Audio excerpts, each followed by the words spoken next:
I am absolutely convinced that if we all had regular MOTs on our backs, then we would maintain better health for most of our lives.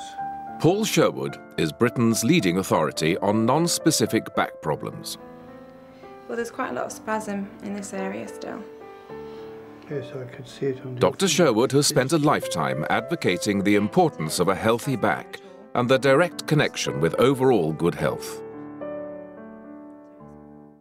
Through his many best-selling books and articles in magazines and national newspapers, Dr. Sherwood's advice has helped millions of sufferers, not just from back pain, but from a host of related ailments as well. In the 40-plus years that I have been running my practice, I have undeniable proof that many of today's illnesses have a direct association with back trouble. Now, Dr. Sherwood is publishing a new book, Your Back, Your Health, in which he outlines a revolutionary treatment that has already brought relief to patients around the world, as he tells the broadcaster John Brunning. Well, Dr. Sherwood, another book about back pain. Can you tell me firstly what's different about Your Back, Your Health? Well, this is the first book that's been written that actually relates the back problem to other diseases in the body. Most practitioners regard a bad back as when you have a painful back. So if they have relieved the pain or the pain goes whilst they're having treatment, they then regard that patient as being cured. In actual fact, back pain goes on, much of it symptomless, and it's only moments when people have the pain in the back. And dealing with the pain does nothing to deal with the basic problem. The importance of this is that because the back is so near other very important structures in the body, it upsets these structures as well. And this causes quite a range of other diseases which actually are very important, which cost the health service a huge amount of money, but they cause a huge amount of disability to the patients themselves. Now, you say treat the causes rather than the symptoms. Do you think there is a tendency for us to look at back pain through the wrong end of the telescope, as it were? Well, I really do, because most back problems are treated by orthopedic surgeons as the medical answer. The surgeon has an obsession with the disc as a problem, or with so-called displaced vertebrae. So much energy is wasted in pummeling discs, stretching discs, compressing discs, vibrating discs, taking bits of discs out and things, when that's just an inert bag full of elastic jelly, a very strong inert bag. When one thinks about it, all the problems of discs are due to the fact you've got a bad back, which is putting the disc under pressures. The bad back causes a muscle spasm as a protective mechanism. That pulls the bones together. That bulges a disc. Say, the disc's bulging, that's the problem. A little bit of disc rupture and come out, you see the disc rupture, that's the problem.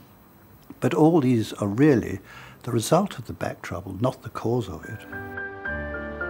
In your new book, you claim that most people who suffer from non-specific back pain can be completely cured with the correct tools and diagnosis. Now, that's music to the ears of any of us who've suffered over the years.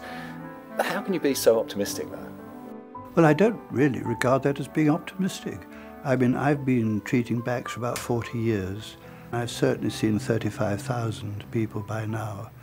And when you have seen the majority of these people, many of them have had a large number of alternative treatments before they come here, leaving without any further pain, feeling enormously better in themselves.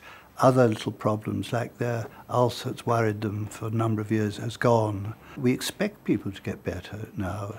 I wouldn't regard it as being an optimistic attitude. It's just a result of what I've seen over the years. Sophie Greenhill is a leading physiotherapist at Dr. Sherwood's practice. She explains why his holistic approach to back problems is unique.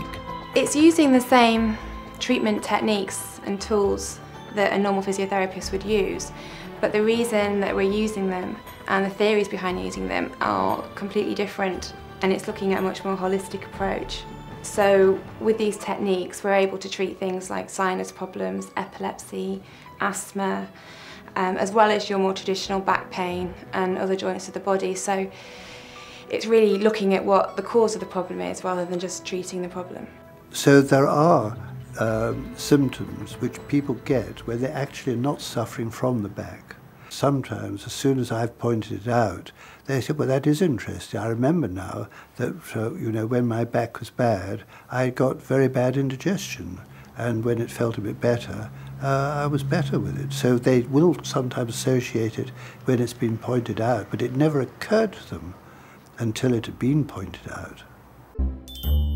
Traditionally, back problems have been the object of humour. But as any sufferer will testify, problems relating to the back are anything but a laughing matter.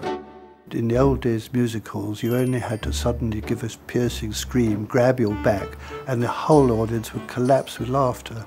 If you've got a bad back today, you so much as start to talk about it, a glazed look comes immediately into everybody's eye.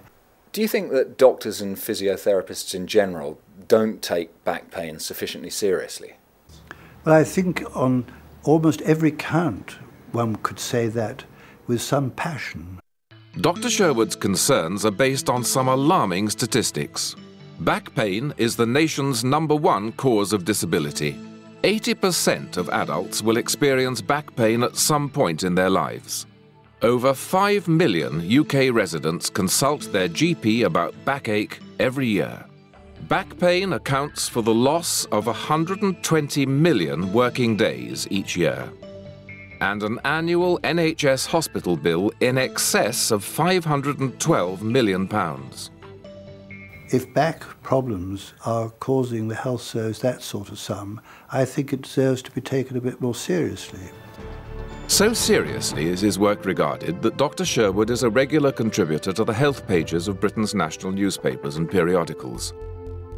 Readers know that his pioneering work holds the key to a healthy life, free of common but seemingly unrelated illnesses, which leads to increased happiness and fulfillment.